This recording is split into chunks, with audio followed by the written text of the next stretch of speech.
1 2 الزمالك رايح فين؟ بصراحة اللي بيحصل في الزمالك ده شيء لا يسر عدو ولا حبيب ولا حد خالص، وأكيد محدش فاهم حاجة من التحركات المفاجئة اللي بتحصل فجأة في نادي الزمالك، وواضح إن الوحيد اللي فاهم هو مرتضى منصور وعياله وبس.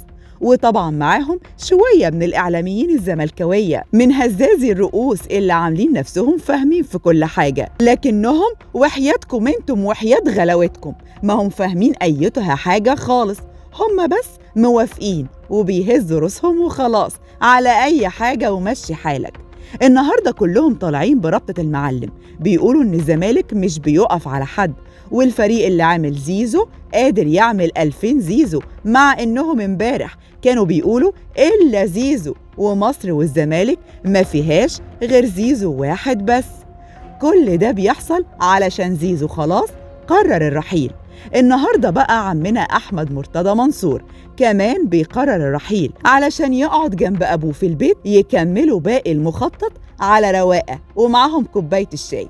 والله زي ما بقولكوا كده، ما هي الانتخابات خلاص قربت ولازم نجيلها من بعيد واحنا مستعدين. أما أعضاء مجلس إدارة النادي فهم لا يختلفون كثيراً عن مجموعة الإعلاميين من هزازي الرؤوس، فلا أحد منهم يقدر أن يحل أو يربط بدون ما ياخد الضوء الأحمر من عمه مرتضى منصور اللي هو المفروض إنه معزول من رئاسة النادي، وده مش بمزاجه طبعاً. وكمان اعتذر عن الرئاسة الشرفية للنادي، بس دي كانت بمزاجه. النهاردة بقى عمنا أحمد مرتضى منصور هو كمان بيعلن اعتذاره عن منصب القائم بأعمال رئيس نادي الزمالك، وكتب على صفحته على الفيسبوك إنه خلاص هيقعد جنب أبوه في البيت وجنب أخوه أمير اللي قدم استقالته من فترة. أحمد في البوست بتاعه وجه كلامه لأعضاء مجلس إدارة النادي وقال: أبويا ساب النادي علشان الحجز اللي على الحسابات اللي في البنوك يتفك، لكن الحجز ما تفكش، وأنا حاولت ألم الشمل لكن الشمل ما تلمش، فقررت الاعتذار عن منصب رئيس النادي، وكمان قررت أستقيل من مجلس الإدارة. ده ملخص البوست بتاع عمه أحمد، لأنه بوست طويل جدا بصراحة.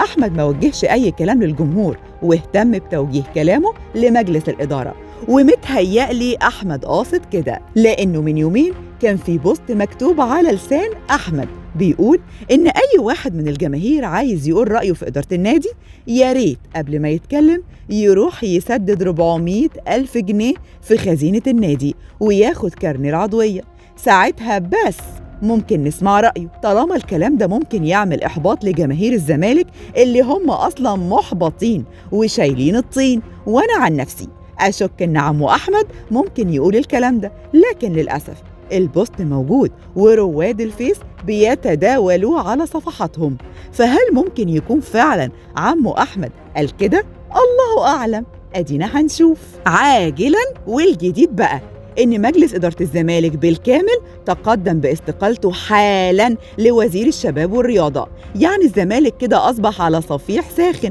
وربنا يستر، لأن الأحداث أصبحت متسارعة جداً أكثر مما كنا نتوقع، ويا عالم اللي هيحصل في الساعات اللي جاية، أدينا قاعدين.